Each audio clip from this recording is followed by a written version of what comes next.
Darkthrone versus Wolves in the Throne.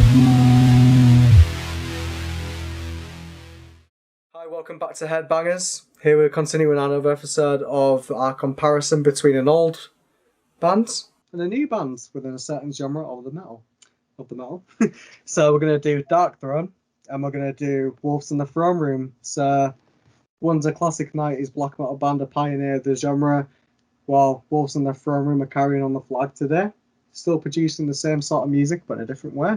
So, Nathan, do you want to kick us off with Darkthrone, A Blaze in the Northern Sky? Yeah, now, Darkthrone, A Blaze in the Northern Sky is a fucking monumental album. Oh, yeah. And I feel like it's been remembered for years. It will be remembered for years, as well as one of the main things that drove black metal as a genre forward. Obviously, we had Mayhem come out and they kind of started the genre, but I feel like, Blaze in the Northern Sky fucking shot that genre even higher. I love this album because it's got that. I always think, like when everyone says it sounds like it's been recorded on a potato. Yeah. I feel like that they kind of did it better than other black metal bands, because they kind of made the production a little bit better, and it gave it that better atmospheric look, if you get me. No, absolutely. I think the production really adds to it, and it also feels like they're actually playing through the headphones to you. Like it feels like you listen to a live performance, even though it's just an album. It's just a studio album that's been recorded. And the live production, it gives it that sort of icy and cold feel that became such a staple of the black metal genre, where like even the voice sounds like an instrument of its own because it's just engulfed in the darkness of the instrumentation. Yeah, as well. I kind of want to talk about the art used in the album, because the artwork also complements the music very, very fucking well. Yeah, I mean, you get a feel for the album perfectly before you even listen to it. As well, like this fucking they've got a 10-minute song, which is pretty crazy for the time that metal was. Like even progressive bands at that point, progressive wasn't that much of a thing. A lot of bands weren't really fucking doing 10-minute songs, and they come with an album with 10 minutes and then 7 minutes and then 5 fucking minutes the next song. Like right off the bat, it's like right off the bat. Yeah, like because you've got Corinthian Life Card, which just I remember first listening to that album, and it just starts off like so ominous with like the drums slowly beating in, and then he's just speaking what sounds like some demonic language, and then it just bursts in full intensity. But it's interesting as well because Darkthrone started off as a death metal band, and it's like what we talked about in the last episode, that they got sick of what death metal had become, so they thought they'd change it to their own. But you can still see the death metal influence in this because the musicianship is not just straight blast beats and tremble picking like most black metal is.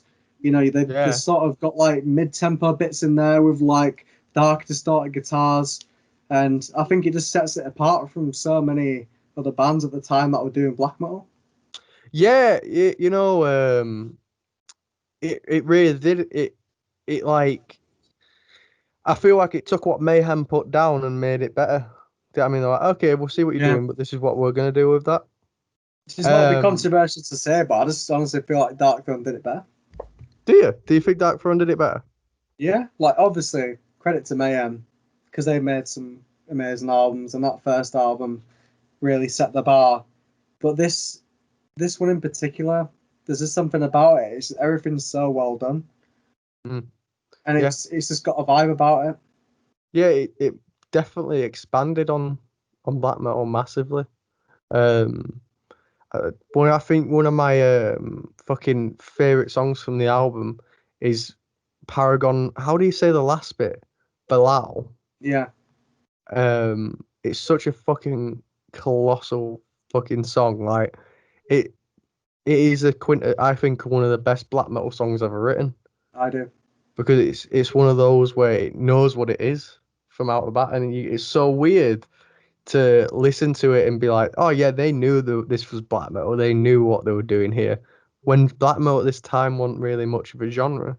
Yeah, it's still like the early embers that were to burst into flames of the genre to come. But I'd catch myself feeling like there's actually quite a few grooves in this album. You know what I mean? There's some riffs I was like, you know, I know black metal's not really usually like a headbanging sort of genre, but in this one, like when the mid-tempo riffs and the mid-tempo drums kick in, like, you know, you do catch yourself headbanging a bit. It's like, oh, this is pretty catchy. Yeah, it has actually got a album. bit. It's got a bit of bounce to it. It's got a bit of bounce to it. That's what I'm saying. It's weird, isn't it? Like, because normally you used to like black metal being like, oh yeah, it's just it's atmospheric, you know. Especially like modern bands like Patushka and stuff like that. Like, Yeah. it's very atmospheric rather than, you know, actually have a little bit of bounce to it. Like, you're like, oh, okay. Yeah. You could move, you know, people could mosh to it. Like, do you know what I mean? Like, people Exactly. could mosh to it. But I think, you know, like you said, like a lot of bands try to go for just the atmospheric route, and it works well, and I do enjoy it because it's very immersive. But this album is immersive, but it's also a good sort of rager as well.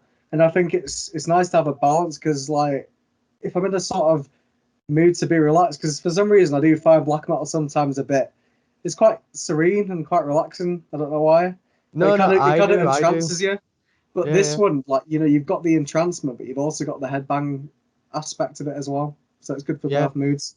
Yeah, no, like you've got that very you've still got the atmosphere, but you know, like what you said, you've still got a bit of bounce to it, which I think is what's interesting. The Pagan Winter as well, like Yeah. that is a fucking another great song from the album that kind of then encapsulates what black metal would also be in the future as well. Like, Yeah. it's very like what we said about Morbid Angel. Like, you can see the beginnings of other genres when you listen to these classic genres Absolutely. that were new when they came out. Like, I feel like obviously a lot of bands will, you know, like try to still copy this album Oh, when so they many. when they make, like, you know, if you're a modern black metal band, fucking A Blaze in the Northern Sky has to be definitely on your list of, okay, well, we got to be at least as good as this. Yeah. Do you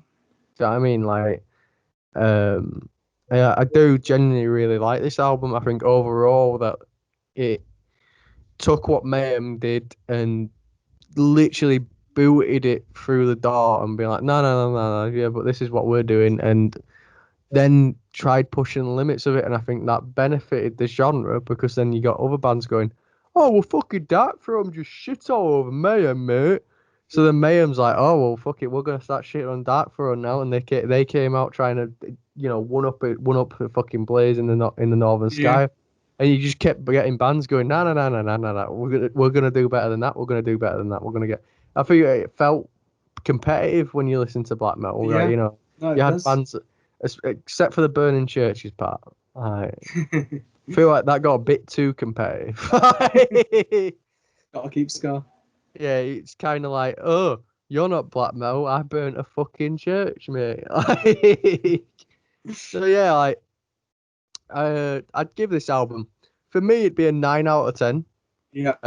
Simply because I still feel like there was movement for the band to move pushing forward. Yeah. And I still felt like there was a bit of not wasted potential, but potential that was there that wasn't used. Yeah, because I think they were still sort of finding the sound at this point, even though it's a monumental album.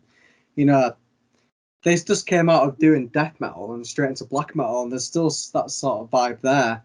However, you know, from years to come, they always change the sound, but they've got this sort of, you know, significant Darkthrone turn that's available in every album, even when they went for the punk stages to the Death Doom stage and Arctic Thunder. It's always Darkthrone. It's just a different style of it. It's like different. Yeah, it's really good. But I'd rate this album a 10 out of 10 because to me, when I like black metal, I always come back to this album and remember it as like the cult classic. Like, that's perfect in every way, in my opinion. Yeah. It's just icy, it's dark, and it's immersive, and that's what I like about it. Like, you're sucked in from the minute that Griffin life code starts to the end. Yeah, 100%. 100%. I really enjoyed the album. But yeah, I'll give it a 9. I'll give it a 9. Yep. I'll give it a 9. So then let's go on to Wolves in the Throne Room. Again, the band that came along later. In our black metals, I think a lot of people have tried to do many different things with black metal as it went along. Because, you know, it's all about atmosphere. So you've got stuff like Imperial Triumphant, who are adding jazz into it. You've got Winterfell, who are making it sort of really atmospheric and going to like English heritage and stuff like that.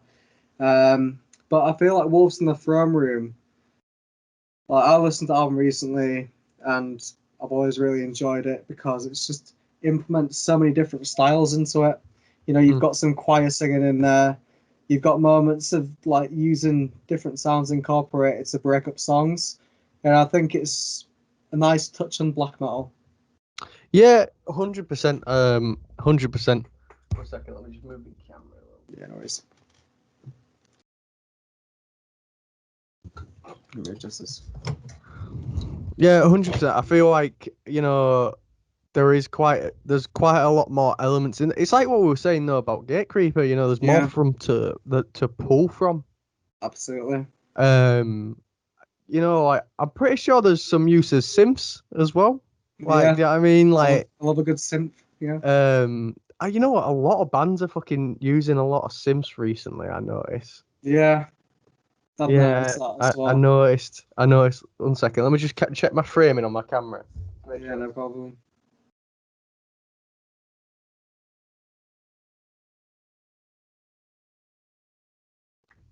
You know, like a lot of bands are using Sims. A whole lot of them are using Sims, and I feel like it definitely adds to the music. 100% adds to the music. It just makes it more three-dimensional as opposed to one-dimensional. You know, just a standard musicianship because, you know, stuff like Darkthrone and Burzum and Mayhem, they paved the way for it. But it's nice to see bands that don't just try and copy that formula and actually try and make it their own. Because there's so many bands that just want to be Mayhem, they want to be Darkthrone, they want to be Burzum, and it just doesn't work. It never works. I definitely think it's a bit refreshing seeing a band that's comfortable with it doing its own thing. Yeah. Rather than stick to the norm. Do you know what I mean? I think it's definitely nice to see. It is 100% nice to see. As well, like I feel like when you listen to, you know, like a band like Wolves in the Throne Room, where they're a newer black metal band, you get to as well with like I think when you listen to classic albums and then consecutively straight after you listen to a new album, you 100% see the change. And I feel like the change with black metal is like what we were saying with death metal, where you know death metal, you know, bands tend to also now chill out and put a bit of melody on. Yeah. I feel like black metal does a different thing of they want to create more of an atmosphere. Yeah. Whereas I think in the early days of black metal, they kind of didn't know what the genre was yet. They didn't know whether did they want to make it heavier than what death metal was, or did they want to go for something completely different? You kind of see that divide and that struggle in the early black metal. And I feel like, you know, that's the course it's taken. It's kind of been like, no. It's gonna be like more atmospheric. Well, yeah, because you've got like the original black metal bands took a punk approach in stuff like the production, the musicianship. Like they didn't. It's almost like they didn't want to sound good. They just wanted to sound raw and brutal and something else that wasn't death metal had its own spin on it. Yeah. But I feel like the newer black metal bands like Wolves in the Throne Room, like they want it to be clean in a way. Like they want it to sound like serene and taking on a new approach. Still brutal. Like it's the perfect balance between serenity and brutality, I think. And that's the kind of approach that I get. They're not trying to be raw for the sake of being raw. Like they want it to sound good. They want to put effort into the production. And I think that's definitely is the big separation between them and Darkthrone. Yeah, the production's definitely way better. Yeah. Absolutely. Like, did you know the Burzum album that came out was recorded on a single tape recorder in the middle of the room? Yeah. I mean, you can tell, to be fair. Single tape recorder. Yeah, you can fucking tell. Yeah. It's the equivalent of a band releasing a song now where they just put the phone in the middle of the fucking room and they go, right, that's our album. Yeah. Absolutely. I think that black metal, you can see the definite evolution of what black metal is, where it was like, yeah, nah, we're not gonna. I feel like they evolved past trying to make it sound as shit as possible. They evolved past the sort of almost obnoxious attitude of we don't care because it's not normal. It's not meant to be like that. They evolved past that and they were like, yeah, let's face it, it's a fucking metal genre. It's all going to sound the same to anyone that doesn't know anything about it. So why would you make it as appealing to the actual perspective of metalheads as we can? So, death metal's got it where they're making it heavier. Oh, if we can't make it heavier because then we've got fucking stuff like slam and shit like that where it's like, just you know what I mean, where it's constantly like that. So it's like, but there's no one doing atmosphere. So I feel like they did end up focusing on let's make a very atmospheric album. Let's make a very atmospheric sort of tone. And I feel like Wolves in the Throne Room sort of definitely show that. They definitely show that in the approach to music. You can tell they really care about their musicianship. They've got stuff like acoustics in there. There's definitely some interesting instruments to play a part in it. And I really like the art that they use as well. They're really like it's got quite a nice little Viking sort of feel to it. And that's what I like about it. Yeah, Like a Norse sort of vibe. I do really like this album. To be fair, like I want feeling at the beginning, like the first song kind of sounds too generic black metal for me, and like a couple songs after that, I kind of kind of like that. yeah. But then like towards the end of the album, I did actually start to enjoy it because that's when the actual new elements started to sink in, and You feel quite immersed, which yeah, I think is the you similarity. do. Because the correlation between most black metal bands, especially between them and Darkthrone, they've still got that dark immersive vibe that pulls you in and kind of leaves you entranced throughout the entire album. Yeah, because it's one of those where you could listen to it and you'd have it in your AirPods and you'd be like, working, and before you know it, you've listened to the whole album. Yeah, It's definitely close your eyes. You're not at your office anymore. You're in the mountains somewhere, taking a hike. yeah. So, what would you rate this album, bro? I probably rate it a 8 out of 10. Yeah. I think it's a great album. Nice take on black metal. I think they do some interesting things. I don't think I'd rate it 10 because I feel like it's hard to find a black metal album that really just hits every bar for me. And it's not like it did anything wrong. I feel like there's just something missing that I can't describe. Yeah, that Darkthrone hits 10 out of 10. I think I'd rate it 8 as well because it's pretty much the exact same reasons I liked it, but I feel like there was something that they were holding back on. You know what I mean? I feel like that if they hadn't started off the album kind of more generic black metal, I think I probably would have liked it more because towards the end of the album, they are actually trying like proper new fucking stuff where you're like, oh, this is actually really interesting to listen to. But then, like I feel like those first couple songs kind of ruin it for me. You know what I mean? Not well. I think ruins the wrong word. I feel like it dispends my surprise for too long. Yeah. Yeah, I mean, like I feel like if they started off with like a bit of a black metal song and then straight after going no, but this is what we actually are, this is what we're doing, I feel like I would have enjoyed it more. Yeah, I feel like play with those new elements that you've used in these certain songs. I want to see more of that, and sort of drop some of the traditional black metal style. And I think it's the next album. I imagine we're going to see a lot more dimensions in it, like what they were playing around with this one. Yeah, they definitely are alluding to something. I think they was probably testing the waters.